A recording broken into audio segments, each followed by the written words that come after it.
The crucial role of public radio stations in times of crisis. In the aftermath of Hurricane Helene, the residents of Asheville, North Carolina, found themselves in a desperate situation. As they gathered on a ridge, trying to catch a signal on their cell phones, the comforting sounds of Blue Ridge Public Radio filled the air. For many, the updates from this local station became a lifeline, sparking conversations while they waited in line for essential supplies like water and food.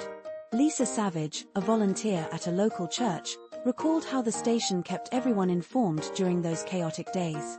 The public radio station was alerting people about what was going on, she said, highlighting the crucial role these stations play in times of crisis. However, this vital service is now under threat. Recently, President Donald Trump signed an executive order aimed at cutting public funding for NPR and PBS, claiming bias in their reporting. This move has raised alarms among communities that rely on public radio stations, especially during natural disasters when power, internet, and cell service can be knocked out. In many remote and rural areas across the U.S., these stations are often the only source of local news and information. Just a week after volunteering in Asheville, Savage drove through another community that had been hit hard by the hurricane. She tuned into Blue Ridge Public Radio and heard updates on where residents could find water. So that was crucial, she emphasized, underscoring the importance of local radio in keeping communities connected and informed. In the vast West Texas desert, Marfa Public Radio serves as a beacon of hope and information for its listeners. With a population of just around 2,000, Marfa attracts tourists for its vibrant art scene, but the station is much more than that. Marfa Public Radio is the only radio service in a lot of the geographic area that we cover, said Tom Livingston, the station's interim executive director. It's really essential for news events and safety information in the community. The implications of Trump's order are significant.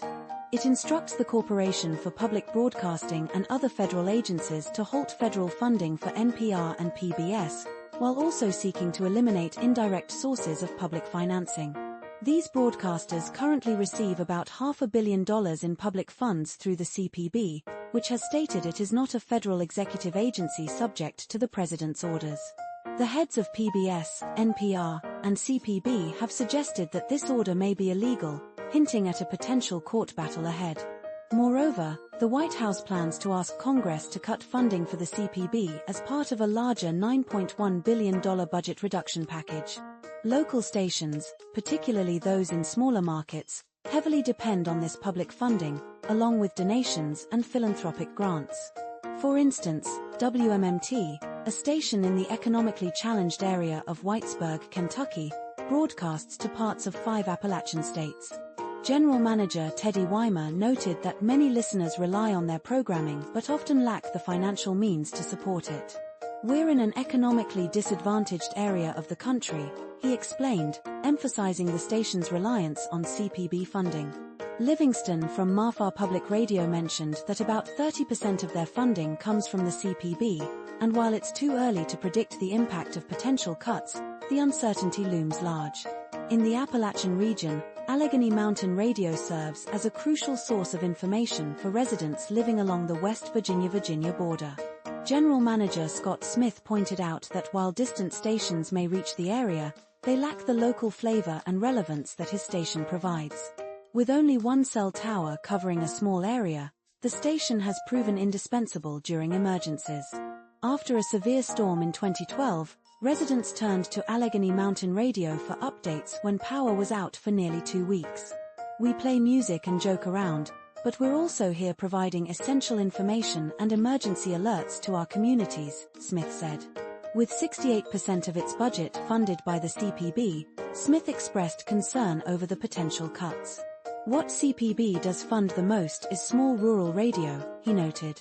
When you take 60% of our income away, that's not readily or easily replaceable. As the situation unfolds, Smith described it as a wait-and-see game regarding Congress's actions on CPB funding. The answer to how we move forward is vague, he admitted. We will still continue to be here as long as we can be. In a world where information is crucial, especially during emergencies, the fight to protect public radio stations is more important than ever.